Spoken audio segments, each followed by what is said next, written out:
خلاصة القول، وأختم بأمر مهم جدا. وصلتني رسالة تقول، وهي موجودة في وسائل التواصل، يقولون فكرة وصدقة، فكرة وصدقة. ما هي تلك الفكرة وتلك الصدقة؟ قالوا إذا دخلت العشر فتصدق كل يوم بريال، فإنك إن وافقت ليلة القدر كأنك تصدقت بهذا العدد من هذه الحسنات. هذا من البدع في دين الله عز وجل.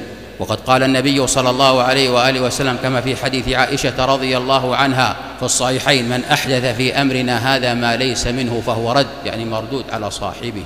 صحيح أن النبي صلى الله عليه وآله وسلم كما في حديث ابن عباس رضي الله عنهما كان أجود الناس وكان أجود ما يكون في رمضان، لكن لا تقيد وقتا محددا ولا تقيد مقدارا معينا من الصدقة.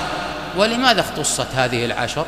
وربما أنهم فيما يستقبل ربما يقولون في كل يوم تصدق بهذا العدد من هذا المال أو من هذا الطعام.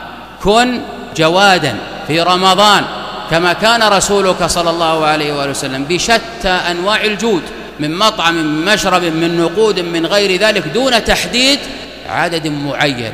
فكان صلى الله عليه وآله وسلم أجود الناس، وكان أجود ما يكون في رمضان، لم يحدد مقدارا معينا ولا عددا معينا ولا صدقة معينة، بل هو صلى الله عليه وآله وسلم كان عظيم الجود في كل أيامه، لكن إذا أتى رمضان كان أجود. أما أن نخصص ونشرع لأنفسنا تصدق بريال كل يوم أو كل يوم من أيام العشر، فهذا من البدع. واحذروا من البدع.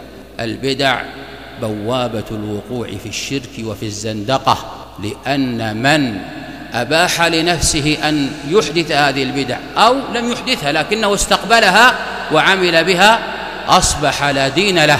ومن لا دين له هذا هو الزنديق.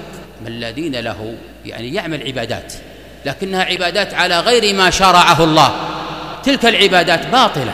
إذن هو يتعبد لله عز وجل بغير ما شرعه جل وعلا وبغير ما شرعه رسوله صلى الله عليه وآله وسلم. فتنبهوا لخطورة البدع، ونحن نحذر منها دائما لأننا نعرف خطرها. هي أعظم من الكبائر، أعظم من كبائر الذنوب، لأنها تخرم وتخرق التوحيد. نسأل الله السلامة والعافية.